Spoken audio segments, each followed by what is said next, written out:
Stephanie. I'm making this video for two reasons. One is I wanted to try this new app called TouchCast. Seems pretty cool. You can use it on the iPad or your desktop. And the other was to talk to each of you about doing course development for us. And to help us out with that, I'm going to demonstrate this app and how it works. This is pretty cool. It allows you to insert docs right from Google Doc into your video app. And I'm going to expand this so it goes full screen. Well, that's a lot bigger than I thought it was going to be. You're going to see that I am new at this app. And oh, that's neat too. I can do a picture-in-picture. So I'm going to flip it back around instead of trying to show you that. What should happen is when you're viewing this, you should be able to click on this document and actually open up and see it. But in short, it's basically the blank document for scope and sequence. And what I did was I added a few key pieces that we're changing, such as we're adding a unit introductory, and in that case we would like the course developer to create an overview of the unit video. 1 to 2 minutes, this is what this unit's about, this is what you can expect in the lessons to come, so on and so on.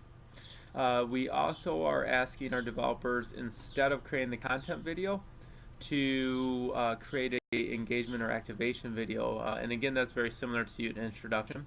You would be given the chance in that video to talk about learning objectives, give directions, and make connections to real world. Now there is an alternative to both the lesson introductory engagement video as well as the unit introductory video. And that would be, I'm going to start with the unit 1. If you were doing problem-based learning or project-based learning, and you had a video that was a great entry doc or discuss the real-world problem that you wanted to introduce the students to, that would be a good place to find one of those videos and put those in there. And we don't expect you to make those, but if you found a good one, that'd be great. In regards to the lesson alternative, it's similar, but if you found an engagement video that connects something to real world, that'd be a place where you could, instead of creating your own, you could do something like that. I'm going to push play here and hope it works. So it's not working for me, but I have gotten to work, and I think on your end, when the video is published, you can hit play, and it's a YouTube video. That just shows an example.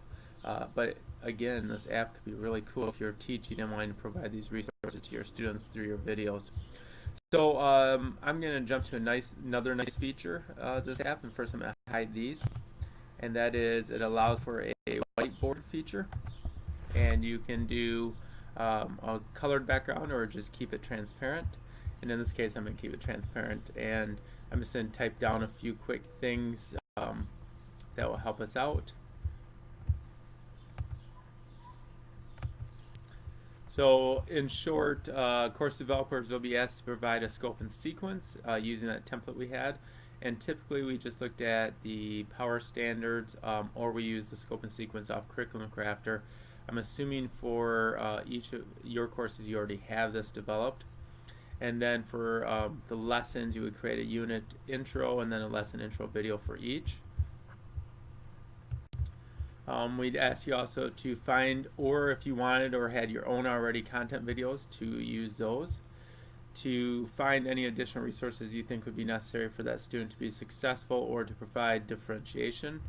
And then finally, to the big piece is create those assessment items. And again, we're thinking like 4 per lesson. That could be give or take depending on your professional opinion of what needs to be done at that point. So that's it in short of the course development. I appreciate you guys following along and listening to this because I kind of went around in circles I think at sometimes, but I got to use the tool and that was another goal of mine. So I'll be in touch soon. I believe what we're looking at doing as a stipend is I think it's $2,000 per full year course, $1,000 per semester. That's based on our new idea that you don't have to make content videos. If you're saying this can be more work than that, I'd be willing to sit down and talk to you and look things over. So thanks a lot and look forward to talking with you guys soon.